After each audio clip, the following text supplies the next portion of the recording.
peaking, which is something I've done a long time ago.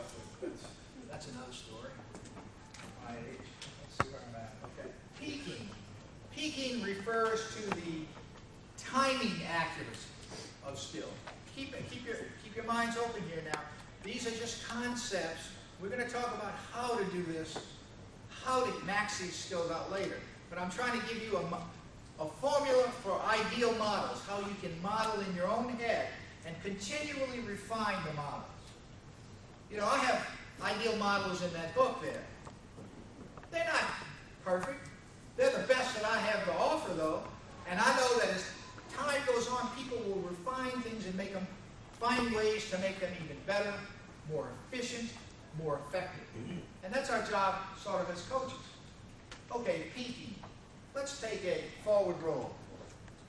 We'll start off simple. We'll do one in tumbling, and then we'll do one in a swing skill, and then we'll do a flip. This is a handstand forward roll. The girl in the first example, if you notice, does it, you know, if you look in a gym book, it'll tell you, bend your arms, tuck your head under, roll out, put your feet, bend your knees and hips, come to a squat and stand up. Okay, and she kept good form. There's nothing wrong with her form. She looks pretty good. Only that's Cheryl Jarrett's gymnast. It was taken right from her best gymnast. This one on the second one is Mike Forrest's gymnast here. So we did a comparison. And as you can see on mine, that was supposed to be a joke. As you can see on mine, this girl accrues, by virtue of the way she does it, single segment shape, hollows through, and accrues a lot of forward rolling motion, right? A lot of horizontal motion. You can see that. Okay. And what's the difference on the stand-up phase? Well, she is able to put her feet down and initiate the stand-up phase of the forward roll prior to arriving at the vertical line. She rolls up to the vertical. That's my girl. Cheryl's girl, bless her heart, roll. She can't do that because she doesn't have enough rolling momentum, right? Her timing in the rollout was poor, so she has to move her arms, head, and trunk backward in a forward roll. Do you see that? She rolled up to a squat stand, and then to stand up, some of her body parts had to move backward in a forward roll. I would say she didn't peak the skill, because all body parts should line up with one another and with the vertical at precisely the same time. Rolling up to a stand rather than rolling through the vertical and then standing. So I would say the girl in the second example, and I only worked with her for a couple of minutes, and that's what, you know, I know Cheryl was working with hers for years. The key thing here is that, in peaking, is that all body parts should move in the intended direction of motion. You don't want to come and then come back. You don't want to go forward and then come back to do something. If you're doing a flip-flop, you ever see girls throw and then they place their hands back down? They don't go hand to hand. The girl in the second example peaked the skill. Let's take a, you guys call this a free hip or a clear hip? Okay. I always have trouble with that because, you know, when I was in gymnastics, it was a free hip. You know, then the women came along. I remember I was giving a lecture, this was a number of years ago. She says, it's not a free hip, it's a clear hip. Okay, whatever it is. Circling around the bar and going up. There's nothing wrong with A. Okay, but you notice that on the ascent phase in A, that the feet cross the vertical line, and the feet begin to move forward in a backward hip circle. So she crossed over and came back.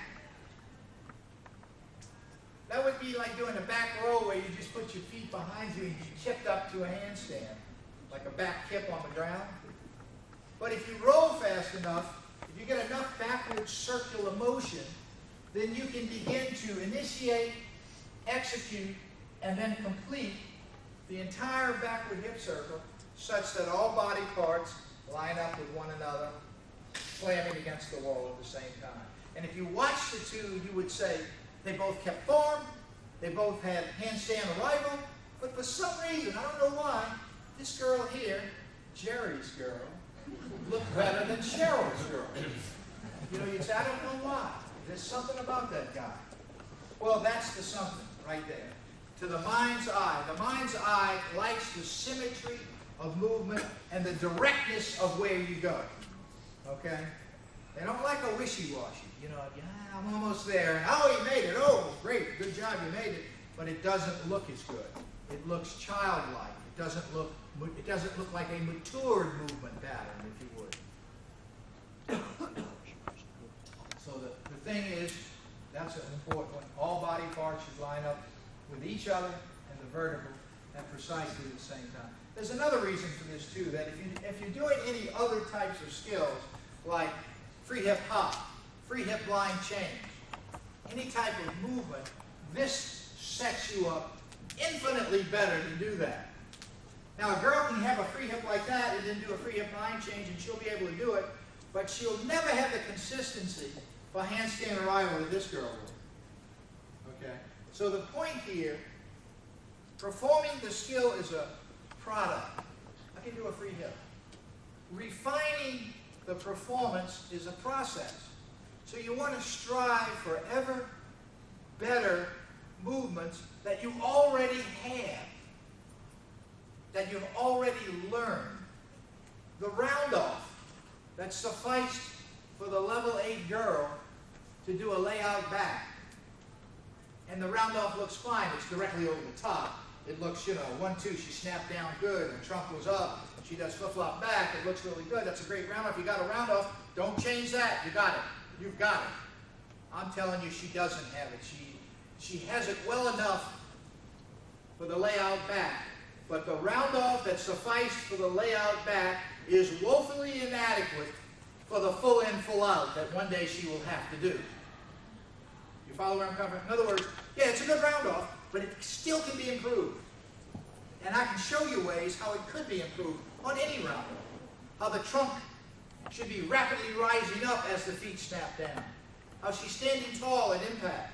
The rate at which she does it. There's a lot of things. In other words, in our mind, you want to think of continually refining those skills that we call the basics. The basic skills are the skills that are the easiest to do, right? But they are the hardest to master. Remember that. Easiest to do, but hardest to master. You give me a girl with mastery of basic skills, and you're looking at the next Olympic coach. Because I can teach her anything, and she'll learn it easy and quick. The hard thing, really, you people that have never coached an Olympic team or an elite athlete have done more work than any elite coach that I know of. Okay? Because that's the hard things to do. It's really the hardest thing, to get those basics down. Let's take